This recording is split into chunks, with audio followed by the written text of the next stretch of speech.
ശ്രീ സന്ദീപ്, സാങ്കേതിക വിദ്യാഭ്യാസ വകുപ്പ് ഡയറക്ടറേറ്റിലാണ് മുഖ്യമന്ത്രിയുടെ പ്രൈവറ്റ് സെക്രട്ടറി ആയിട്ടുള്ള രതീഷ് കാളിയാടൻ്റെ ഭാര്യയ്ക്ക് വഴിവിട്ട നിയമനം നൽകിയിട്ടുള്ളത്. 23ാം സ്ഥാനക്കാരിയായ ഒരാൾക്കാണ് ഇത്തരത്തിൽ മുഖ്യമന്ത്രിയുടെ പ്രൈവറ്റ് സെക്രട്ടറിയുടെ ഭാര്യ എന്നുള്ള ഒരൊറ്റ പരിഗണന വെച്ച് സാങ്കേതിക വിദ്യാഭ്യാസ വകുപ്പ് ഡയറക്ടറേറ്റിൽ ഇത്തരത്തിലുള്ള ഉദ്യോഗ കയറ്റം നൽകിയിട്ടുള്ളത്. എങ്ങനെ കാണുന്നു ഈ ചട്ടലംഘനത്തെ?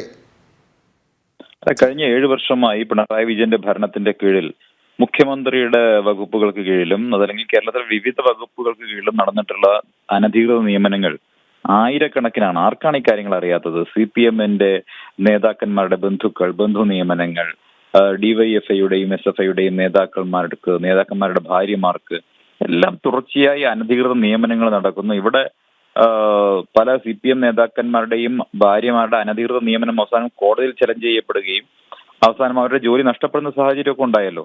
പക്ഷെ ഇതെല്ലാം നിരന്തരമായി സംഭവിച്ചിട്ടും ജനങ്ങൾക്ക് വലിയ പ്രതിഷേധം ഉണ്ടായിട്ടും ഒരു സർക്കാർ ജോലിക്ക് വേണ്ടി PSC റാങ്ക് ലിസ്റ്റിൽ വന്ന റാങ്ക് ഹോൾഡേഴ്സ് സെക്രട്ടേറിയറ്റിന് മുന്നിൽ ദീർഘകാലമായി സമരം ചെയ്യേണ്ട അല്ലെങ്കിൽ അവിടെ പട്ടിണി സമരം ഇരിക്കേണ്ട ഒക്കെ സാഹചര്യം ഉണ്ടായിട്ടും പിച്ചെടുക്കേണ്ട സാഹചര്യം ഉണ്ടായിട്ടും ഇതൊന്നും കണ്ടില്ല എന്ന് നടിച്ചുകൊണ്ട് ജനങ്ങളെ വെല്ലുവിളിച്ചുകൊണ്ട് ധാർഷ്ട്യത്തോടുകൂടി തന്റെ പണിയാളുകൾക്ക് ജോലി കൊടുക്കാൻ അനധികൃതമായി നിയമനം നടത്താൻ മുഖ്യമന്ത്രിക്ക് ഒരു മടിയുമില്ല എന്നുള്ളതാണ് ഈ പുതിയ സംഭവം തെളിയിക്കുന്നത്. ഇത് ഒന്നാമത്തെ സംഭവമല്ലല്ലോ, നിരന്തരമായി സംഭവിച്ചുകൊണ്ടിരിക്കുന്നു. ഇത് നിർത്തിവെക്കാനോ ഇത് അവസാനിപ്പിക്കാനോ CPM-ന് പരിപാടിയില്ല. ഞങ്ങളുടെ കൂടെ നിന്ന് കഴിഞ്ഞാൽ സർക്കാർ ജോലി കൊടുക്കും എന്നുള്ള വലിയ സന്ദേശമാണ് കൊടുക്കുന്നത്. ഇവിടെ എത്രയോ കാലമായി പഠിച്ച് അധ്വാനിച്ച് PSC പരീക്ഷ എഴുതി റാങ്ക് ലിസ്റ്റിൽ വന്ന ചെറുപ്പക്കാരായിട്ടുള്ള ആളുകൾ ജോലി കിട്ടാതെ സെക്രട്ടേറിയറ്റിന് മുന്നിൽ വലിയ പ്രതിഷേധ സമരങ്ങളുമായി മാസങ്ങളോളം കഴിഞ്ഞുകൂടുമ്പോൾ അവരുടെ നേരെ കണ്ണടച്ചിട്ടുള്ള പിണറായി വിജയൻ സ്വന്തം ആളുകളെ ഇങ്ങനെ അനധികൃത നിയമനം നടത്തി തിരികെ കയറ്റുന്ന വസ്തു ജനങ്ങളോടുള്ള വെല്ലുവിളിയാണ്. ജനങ്ങൾ ഇക്കാര്യം മനസ്സിലാക്കണം. ഇത് രണ്ടാമതും അധികാരം കിട്ടി എന്നുള്ളത് എന്ത് തോന്നിവാസവും ചെയ്യാനുള്ള ലൈസൻസായി പിണറായി വിജയനും സംഘവും എടുത്തിരിക്കുകയാണ്.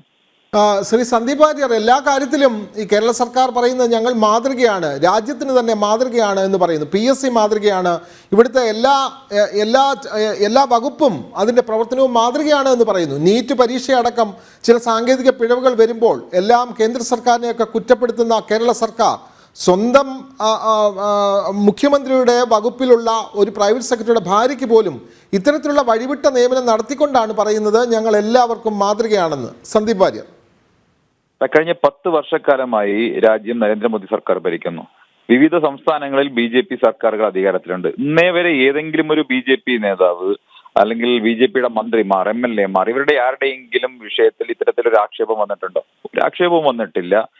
ഇവിടെ കേരളത്തിൽ മാത്രമാണ് ഇത്തരത്തിൽ CPM-ന്റെ CPM നേതാക്കന്മാരുടെ ബന്ധുക്കളുടെ നേർക്ക് മാത്രമാണ് ഇത്തരത്തിലുള്ള ആക്ഷേപങ്ങൾ വന്നിട്ടുള്ളത്. ഇത് സംസ്ഥാനത്ത് തൊഴിൽ കാത്തിരിക്കുന്ന ലക്ഷക്കണക്കിന് ചെറുപ്പക്കാരുണ്ട്. അവരുള്ള വലിയ വെല്ലുവിളിയാണ്. ഇതിനെയൊക്കെ അതിവൈകാരികത കലർന്ന ഇത് കേരളമാണ് എന്ന രീതിയിലുള്ള മുദ്രാവാക്യങ്ങളോടെ ഒന്നും മറികടക്കാൻ സാധിക്കില്ല. കേരളത്തിലെ ലക്ഷക്കണക്കിന് യുവാക്കൾ തെരുവിൽ തൊഴിലിന് വേണ്ടി സമരം ചെയ്യുന്ന സാഹചര്യത്തിൽ അവരെ എല്ലാം മറികടന്നുകൊണ്ട് PSC റാങ്ക് ലിസ്റ്റുകളെ നോക്കുകുത്തിയാക്കി വെച്ചുകൊണ്ട് സ്വന്തക്കാരെയും ബന്ധുക്കാരെയും സർക്കാർ ജോലികളിൽ നിയമിക്കുക എന്നുള്ളത് അങ്ങേയറ്റം ക്രൂരമായിട്ടുള്ള സംഗതിയാണ്. ഇതിനെതിരായിട്ടുള്ള വലിയ രോഷം തന്നെ ഉയരേണ്ടതുണ്ട്. ഇത്തരത്തിൽ ഏകാധിപതികളായി സ്വന്തക്കാരെയും ബന്ധുക്കളെയും ഒക്കെ വിവിധ സ്ഥലങ്ങളിൽ തിരികെ കയറ്റുന്ന ഏകാധിപതിമാർക്ക് ലോകത്ത് വിധിച്ചിട്ടുള്ളത് വലിയ തിരിച്ചടിയാണ് എന്നുള്ളതാണ് ഇപ്പൊ ചരിത്രം നമ്മളെ ബോധിപ്പിക്കുന്നത് എന്ന് മാത്രം പിണറായി വിജയൻ ഓർത്താൽ നല്ലതാണ്. തീർച്ചയായും വളരെയധികം നന്ദി സന്ദീപ് വാര്യർ ഇക്കാര്യത്തിൽ പ്രതികരിച്ചതിന്.